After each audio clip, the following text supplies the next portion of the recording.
Welcome to the Irlandia Weekly News. Our main news stories this week: Prime Minister Morawiecki defends Poland's stance on national sovereignty in person before the European Parliament. The European Commission threatens further action against Poland following the Constitutional Tribunal ruling that articles of the European Union treaties are in conflict with the Constitution. Poland marks the 37th anniversary of the murder of Father Jerzy Popiełuszko. And Hubert Hurkacz enters the top 10 of men's tennis for the first time. This week, the ongoing conflict between the Polish government and the European Union institutions came centre stage into the public domain on Tuesday, when Prime Minister Mateusz Morawiecki addressed the European Parliament during a debate on the rule of law in Poland. His address followed on directly from, and was in very direct conflict with, one by the President of the European Commission, Ursula von der Leyen. The debate came in the aftermath of the controversy over the ruling by the Constitutional Tribunal that articles of the European Union treaties are in conflict with the Polish Constitution, which the government has emphasised is the primary source of law in any sovereign state. It has also pointed out that similar rulings have been made in the national courts of several other member states. In his speech to the European Parliament, Marvyetsky claimed that the European Union institutions have overstepped their authority. He commented that EU competencies have clear boundaries. We must not remain silent when those boundaries are breached. So we are saying yes to European universalism, but we say no to European centralism. Von der Leyen claimed that what she termed Poland's challenge to the supremacy of EU law called into question the very foundations of the 27-nation bloc and could not go unpunished. She outlined in a tweet that, "We will not allow our values to be put at risk. The EU Commission will act. The options are known: infringement proceedings, the conditionality mechanism and other financial tools, and the Article 7 procedure." There have been suggestions that the EU could seek to block EU grants and other forms of assistance to Poland in an attempt to force the country into line. As might be expected given the audience, following his address, a number of parliamentarians rounded on the remarks by the Polish leader. Prior to the debate, Morawiecki had on Monday issued a letter to fellow European Union leaders in which he wrote that, "I wish to reassure you that Poland remains a loyal member of the EU, an organisation based on common treaties, established by all member states which have entrusted a number of competencies to common institutions, and have jointly regulated many areas of life through European law." But added that we ought to be anxious about the gradual transformation of the Union into an entity that would cease to be an alliance of free, equal and sovereign states, and instead become a single centrally managed organism, run by institutions deprived of democratic control by the citizens of European countries. The Polish ambassador to Ireland, Anna Sohanska, commented that, "In the treaties we delegated a lot of competencies to the EU, but not everything," adding that the Polish government is convinced of the merits of its case and it will not give up. At a security conference in Vilnius on Wednesday, President Andrzej Duda said that the spectre of armed conflict had returned to haunt the region in the wake of Russia's aggression against Ukraine in 2014. Speaking during a 2-day visit to neighbouring Lithuania, Duda said that what he termed the relatively new situation calls for a novel approach to security in our region.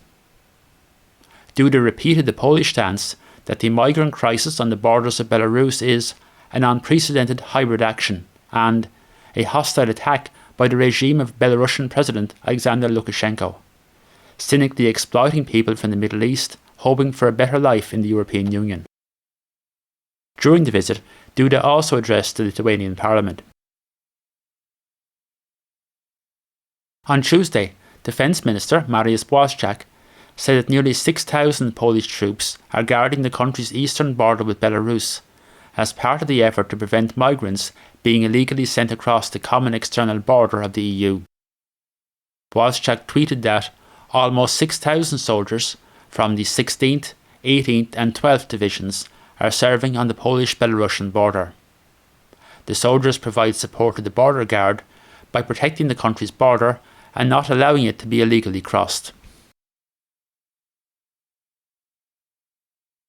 On Wednesday, Jarosław Kaczyński, the chairman of Prawo i Sprawiedliwość, confirmed that a government reshuffle is imminent, telling the Gazeta Polska news weekly that the changes will take place soon and that they will be technical and coalition changes, but added that, in one case, it will be an important change. There is strong international competition to secure contracts as part of the Polish government's plans to construct the country's first nuclear power plants. This week, the PHP news agency reported that Korea Hydro and Nuclear Power, a subsidiary of the South Korean majority state-owned energy giant Korea Electric Power Corporation, would make an offer to the Polish government. The report said KHNP would offer Poland preferential terms and could start work on the project in the first quarter of next year or even earlier.